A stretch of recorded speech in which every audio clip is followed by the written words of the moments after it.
వారి పేరు మీద రూమేం లేదండి. సీత పేరు మీద ఉందేమో చూడండి. చూస్తాను ఉండండి.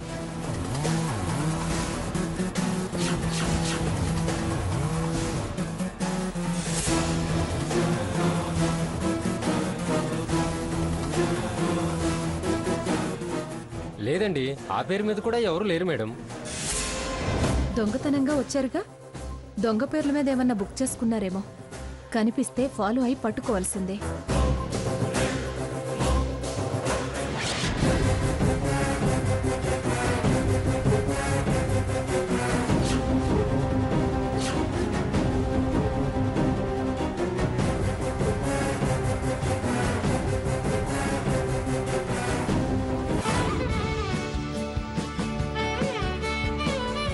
ఏం చెప్పమంటారు సార్?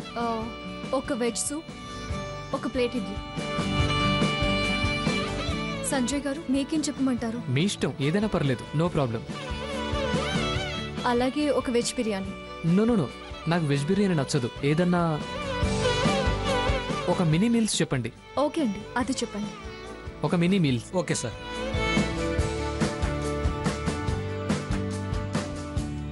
మేడం, మీరు రేడియో సీత గారు కదండి?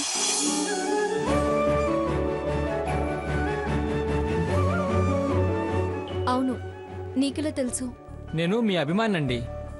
రేడియోలో మీ ప్రోగ్రాం రెగ్యులర్గా వినేవాడిని. మీ పాటలన్నీ రికార్డ్ కూడా చేసుకున్నాను మేడం. మీ మాటన్నా పాటన్నా నాకు చాలా ఇష్టం.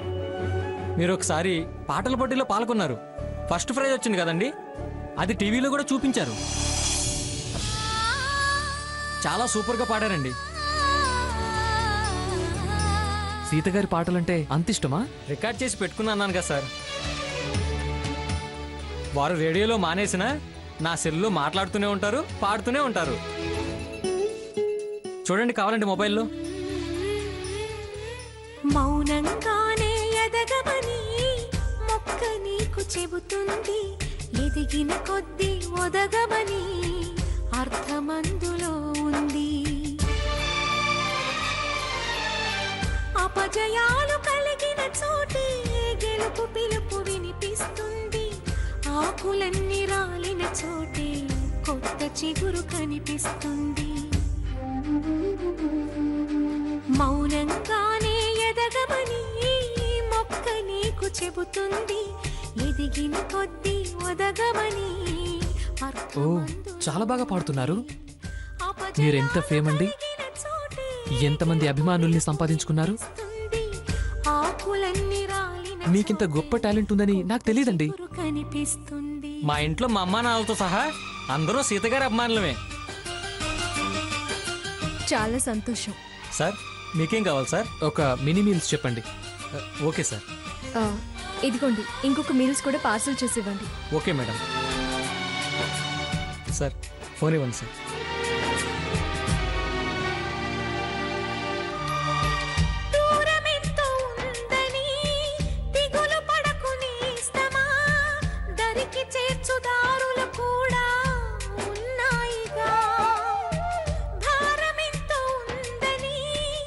ఏంటి మంగ? ఒక నిమిషం ఉండండి. ఆ పాట మన సీత గొంతులా ఉంది. లేదు, కాదు, రాలేదు అన్నారు. వినండి, లోపల నుండి సీత వాయిస్ వినబడుతోంది, వినండి.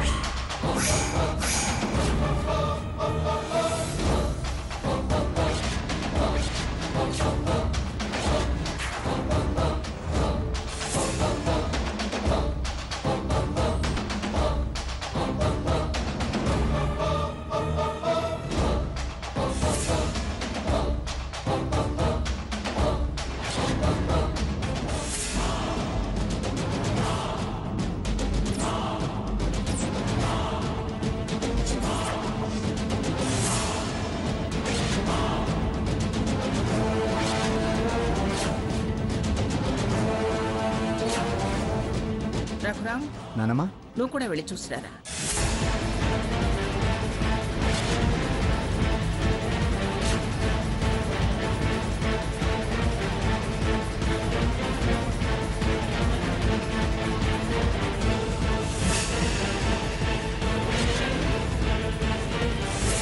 రే చూసింది చాలు, పద పదరా.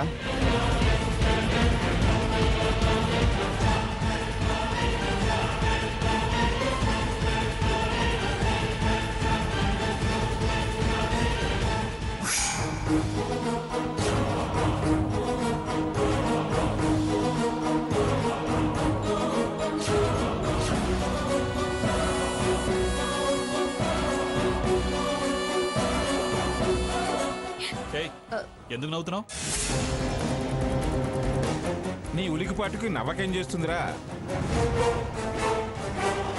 రేడియో వాళ్ళు సీత పాడిన పాటని మళ్ళీ బ్రాడ్కాస్ట్ చేస్తున్నట్టున్నారు. తాతయ్య వాడి అనుమానంలోనే ఉన్నాడు. మమ్మల్ని దేవుడు కళ్యాణం అయ్యేంత వరకైనా కాస్త ప్రశాంతంగా ఉండనివరా? నువ్వు ఉలిక్కి పడుతూ మమ్మల్ని భయపెడుతున్నావు.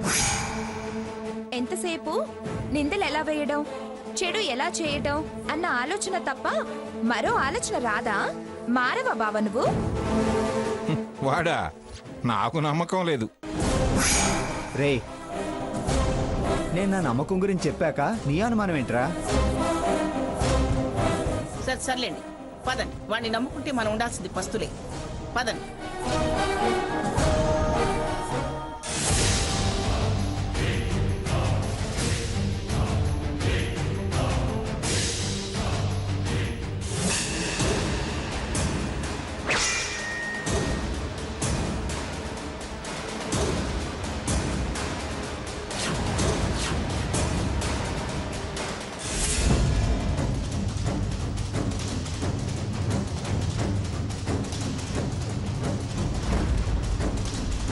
ఎలా సంజయ్ గారు? ఇప్పుడు మనం వీటి నుంచి వెళ్ళిపోదామా? నో,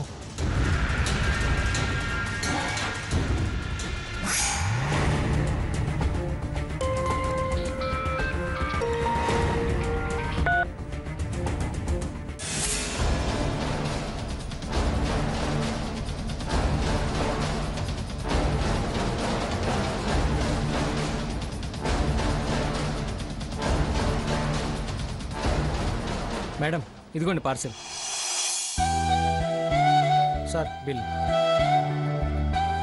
సంజయ్ గారు వద్దు, మీరు పే చేయడం ఏంటి? ఎవరైతే ఏంటండి, ఏం పర్వాలేదు, నన్ను ఇవ్వనివ్వండి. బాబు అవి తీసుకో. తీసుకోవద్దు. తీసుకోండి, పర్లేదు. మీ అభిమాని మా మాట ఎందుకు వింటాడండి? సరే తీసుకో. Thank you sir. Okay sir. వెళ్దామా అండి? వెళ్దాం పదండి.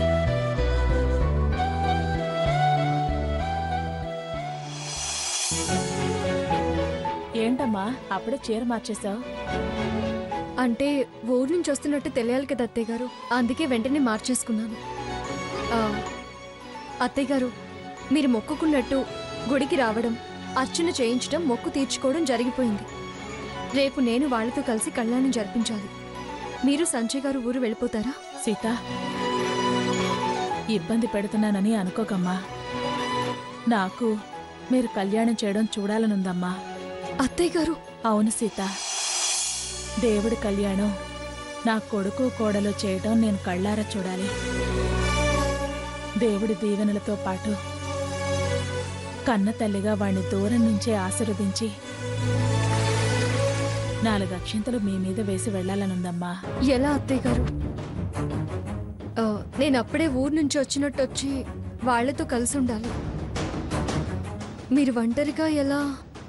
మరీ నేనేం మంచాన పడలేదుగా, నా పనులు నేను చేసుకోగలుగుతున్నానుగా. ఎలాగో అలాగా ఈ రాత్రి గడిచిపోతుందిలేమ్మా. రేపొక్క పూటేగా, ఎలాగో అలాగా వెళ్ళదీస్తాలే. మిమ్మల్ని ఒంటరిగా వదిలి నేను వెళ్ళలేను అత్తయ్య గారు. సీత చాలా ధైర్యవంతురాలు అనుకున్నాను. ఇంత భయం ఉందా నీలో? నేను మీ గురించి, ఆయన గురించి భయపడాల్సి వస్తుంది అత్తయ్య గారు. పిచ్చి తల్లి, నాకేం కాదమ్మా. కాదని నాకు తెలుసు అత్తయ్య, కానీ మీరు వాళ్ళకి కనిపిస్తే జరిగే ప్రమాదాన్ని నేను ఊహించలేకపోతున్నాను. పైగా మీకేదైనా ఆరోగ్య సమస్య వస్తే ఎలా అని ఆలోచిస్తున్నాను. మీరు కళ్యాణం చేయడం చూడలేకపోతేనే నాకు ఆరోగ్య సమస్య. చూసిన తృప్తే బలాన్నిస్తుందమ్మా.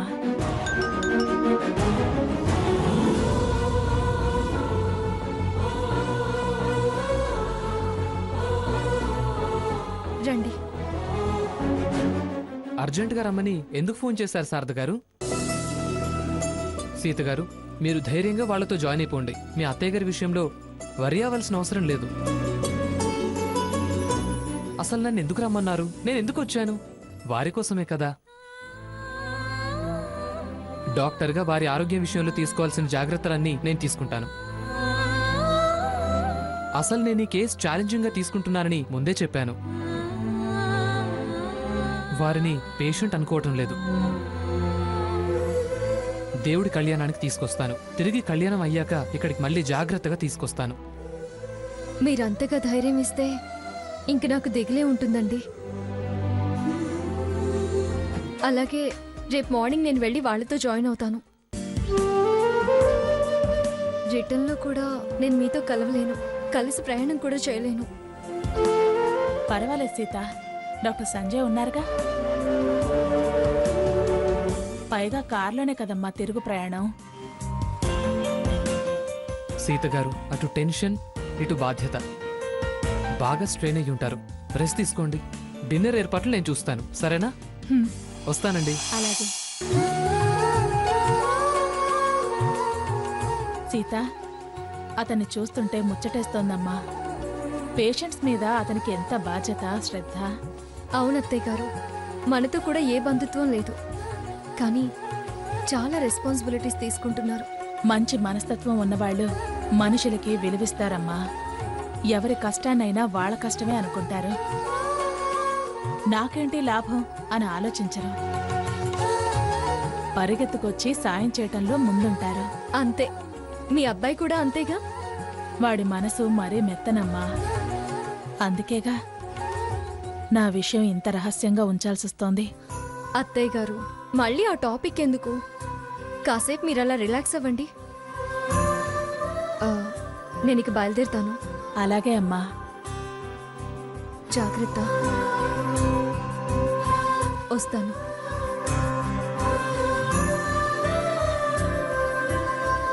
పాపం నా కోసం చాలా కష్టపడుతోంది.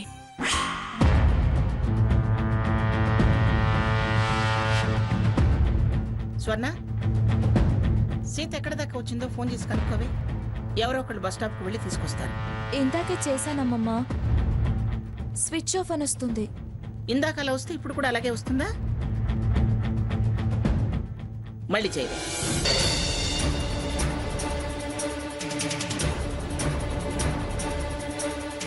ఏంట్రా ఇంకా రెడీ అవ్వలేదు? రెడీ అవుతాను తాతయ్య. త్వరగా రా. రేయ్, పట్టుబట్టలు కట్టుకోవాలి. ఏంట్రా నువ్వు కూడా రెడీ కాలేదే? సీత కోసం వెయిటింగ్ తాతయ్య. వస్తుందిలేరా, ముందు మీరు రెడీ అవ్వండి.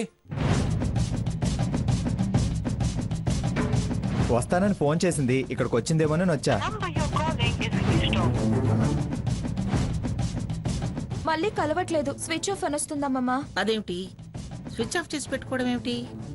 ఊరి దగ్గరకు వచ్చిన తర్వాత ఆన్ చేస్తుందో మంగా. అసలు స్విచ్ ఆఫ్ చేయాల్సిన పనే ఉంది. మనం ఎక్కడున్నా ఎలా తెలుస్తుంది?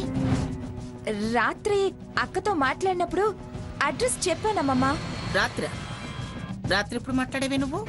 మనం భోజనాలు చేసి వచ్చాక నేనే భోజనం అయ్యిందా అని ఫోన్ చేశాను.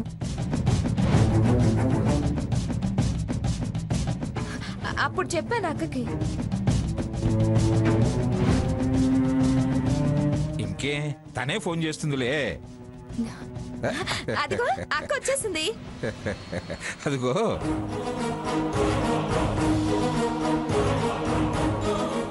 అదేమిటి? ఫోన్ చేస్తే ఎవరొకళ్ళు బస్ స్టాప్కి వచ్చి తీసుకొచ్చేవాళ్ళు కదా. ఫోన్లో ఛార్జింగ్ అయిపోయింది అమ్మమ్మ గారు. అది అందుకే స్విచ్ ఆఫ్ అని వచ్చింది.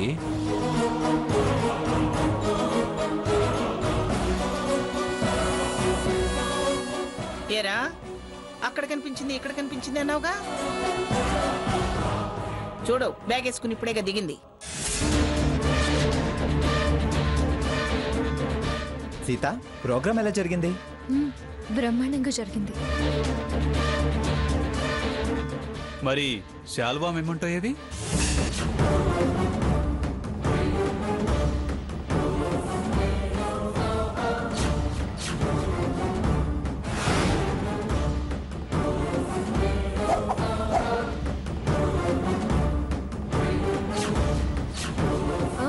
బ్యాగ్లోనే ఉన్నాయి, చూపిస్తానుండు.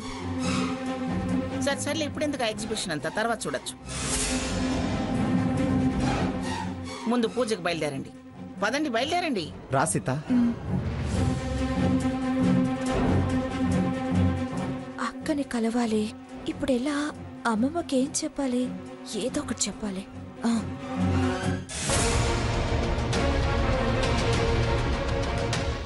అమ్మమ్మ, ఇప్పుడే వస్తాను. ఎక్కడికి? అక్క దగ్గరికి. మెమెంటో చూసొస్తాను. పో త్వరగా రా. అలాగే. ఏమయ్యో, త్వరగా కానీ కళ్యాణానికి టైం అవుతుంది. అక్క అక్క, అత్తయ్య గారిని పంపించేశావా? లేదు, తను కళ్యాణం చూస్తానంది. అలాగా? మరి ఒంటరిగా వదిలేసి ఎలా వచ్చావక్క? ఇక్కడేగా ఉన్నావు. సంజయ్ గారికి ఆవిడ బాధ్యత అప్పచెప్పొచ్చాను. అలాగా? సరే, నువ్వు త్వరగా రెడీ అయ్యిరా.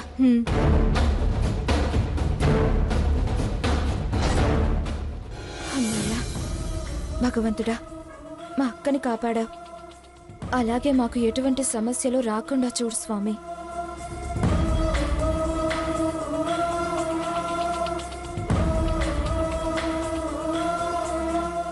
సీత, మర్చిపోయాను. నిన్న గుళ్ళో పూజ చేయించినప్పుడు అమ్మ వాళ్ళ పేరు మీద అర్చన చేయించాను. ఆ కుంకుమ ఇచ్చారు. 11 మంది ముత్తైదులకి ఇమ్మన్నారు.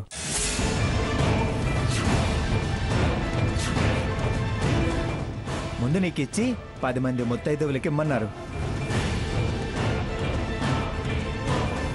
ఇదిగో,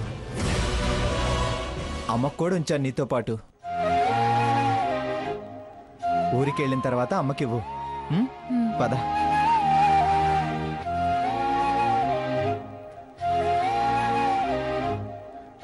రా సీత.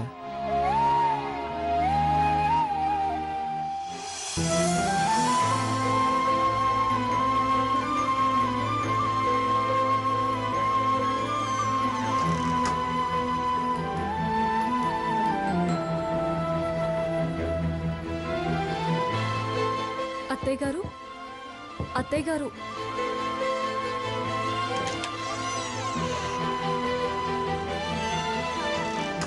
అత్తయ్య. సీత,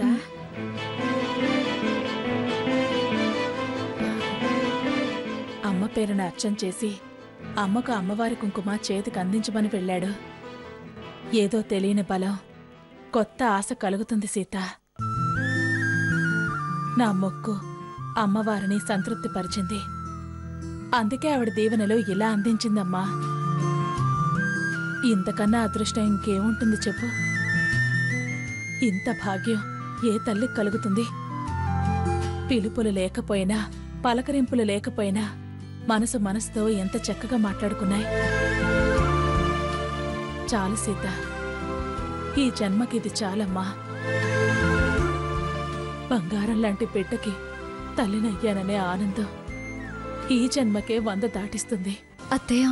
సీత, నా కోరిక ఫలించకపోతే వాడి గుండె చెదరనివ్వకుండా నువ్వే కాపాడాలమ్మా. ఏంటత్తయ్య మళ్ళీ ఆ మాటలు? చేరాల్సిన చోటే కదమ్మా కోరుకునేది. తప్పులేదు.